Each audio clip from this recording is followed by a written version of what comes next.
Depuis l'âge de 10 ans, je vis un peu à l'arrière d'une boucherie, on va dire ça comme ça.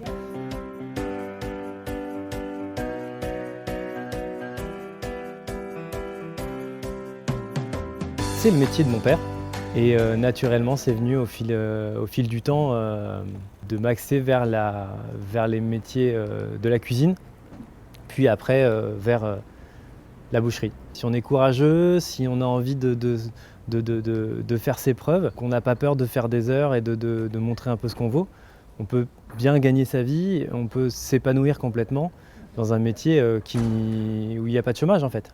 Alors choisir Aubergenville et le centre d'Acosta, c'était reprendre la continuité de Monsieur Dizaro qui était là avant nous depuis 35 ans. Il avait une clientèle, il avait instauré un climat de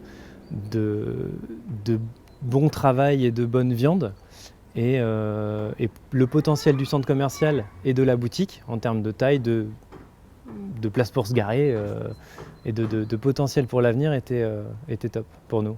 Depuis mars dernier, dans un premier temps, les gens avaient presque un petit peu peur d'aller en grande surface, donc on voyait une nouvelle clientèle venir pour se nourrir, enfin prendre de la viande pour tous les jours. Et c'est une clientèle qui est restée depuis maintenant 1 an et demi, quoi.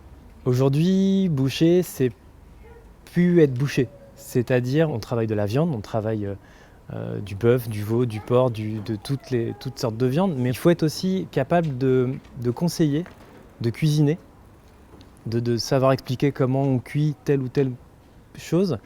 L'accompagnement avec le vin, on fait nous-mêmes beaucoup de traiteurs aujourd'hui. Voilà, on vend du fromage, on vend du vin, on vend des produits, et c'est nous qui avons le rôle d'accompagner les familles dans la gastronomie française en fait.